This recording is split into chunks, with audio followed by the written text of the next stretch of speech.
Alors, qu'est-ce qu'un fond de page? Le travail du fond de page est la première chose que l'on va faire pour créer une page d'art journal, ou ça peut être aussi utilisé en carterie ou en scrapbooking, il n'y a pas de problème.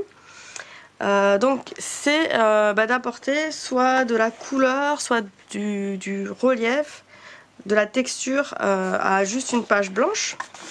Donc voilà, moi mon art journal au départ ce sont des pages blanches, hein. Et donc une des premières choses que je vais faire, même parfois avant de donner une intention à ma page, c'est d'apporter en fait voilà, soit de la couleur, soit de la texture. Ça peut aller avec l'intention que je vais donner à la page, mais c'est aussi quelque chose que je peux créer à l'avance.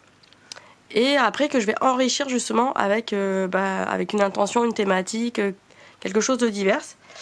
Donc là tu peux voir que j'ai fait un fond de page avec de la peinture noire, simplement passé très rapidement. En fait là j'ai profité de la peinture qui me restait après une réalisation pour essuyer, enfin pour pas gâcher ma peinture en fait, pour essuyer le pinceau et utiliser toute la peinture que j'avais sur ma palette. Et ça me permet d'avoir une première accroche pour après créer par-dessus, faire des collages, des tampons, ramener même de la couleur, parfois peut-être recouvrir la totalité de la page.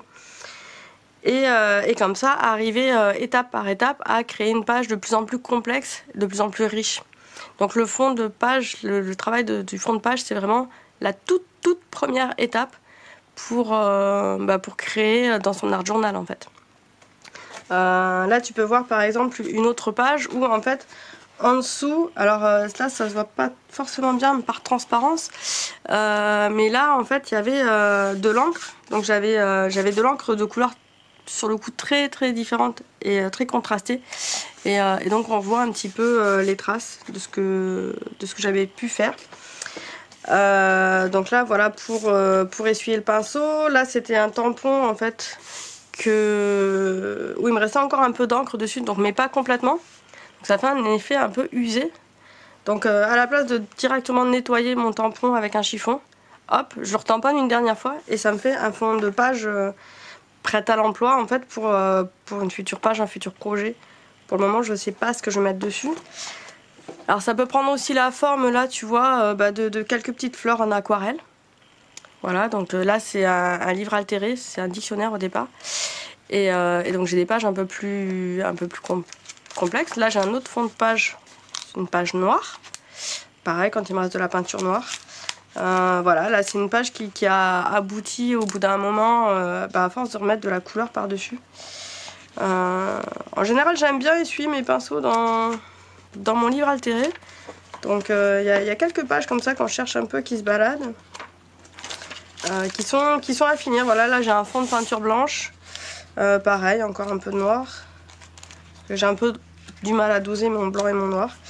Là sur le coup c'est une page finie, mais voilà, enfin il y a pas mal de petites choses.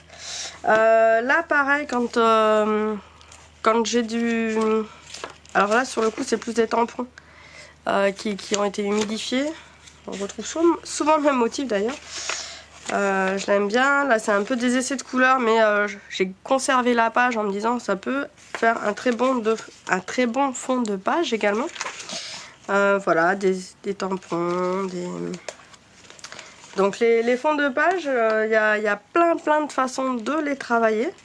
Alors là c'est même un petit exercice que j'avais fait il y a un moment déjà pour le fond de page justement, en travaillant avec les textures, donc plus avec de la peinture acrylique cette fois-ci. Ça fait tellement longtemps que je sais plus comment on l'ouvre. Voilà. Et donc amener des textures très différentes. Voilà. Très différentes. Et alors là sur le coup de façon très intuitive aussi. Et donc c'est une très belle... Donc là c'était un petit exercice justement pour prendre conscience de la texture que je pouvais apporter à un projet. Il y a même des tampons. Alors plus spécifiquement avec de la peinture acrylique, et ça m'a permis justement de travailler mes fonds de page par la suite. Alors là c'était vraiment pour garder c'était un format d'un petit carnet, pour garder la trace, mais si j'avais voulu, j'aurais pu sur le coup les transformer en vrai art journal en faisant des collages par-dessus, des tampons, des motifs, des dessins, des dos de ligne. J'aurais pu apporter beaucoup plus d'éléments par-dessus. Donc ce mois de février, je vais le consacrer, enfin nous allons le consacrer au fond de page avec le challenge de 29 jours de fond de page. 29 fonds de page en 29 jours. Voilà, donc pour cela je voulais te rappeler déjà qu'est-ce qu'était un fond de page. Donc c'est le premier élément finalement pour commencer un des premiers éléments pour commencer ton art journal, pour apporter de la texture à ta page et après pour te lâcher prise et amener la page jusqu'à la fin de ton projet. Donc là on va se concentrer vraiment sur le début.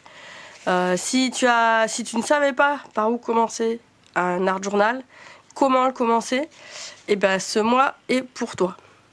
Là tu n'auras plus d'excuses à la fin du mois, tu sauras comment commencer, par quelles petites choses à mettre en place pour commencer une page d'art journal et après coller ce que tu veux par-dessus, faire les tampons que tu as envie de faire par-dessus. Ajuster toutes les petites étiquettes que tu as récoltées à droite à gauche avec un super fond de page. Donc là, 29 jours de 29 fonds de page. C'est parti, à très vite dans une prochaine vidéo. Ciao ciao!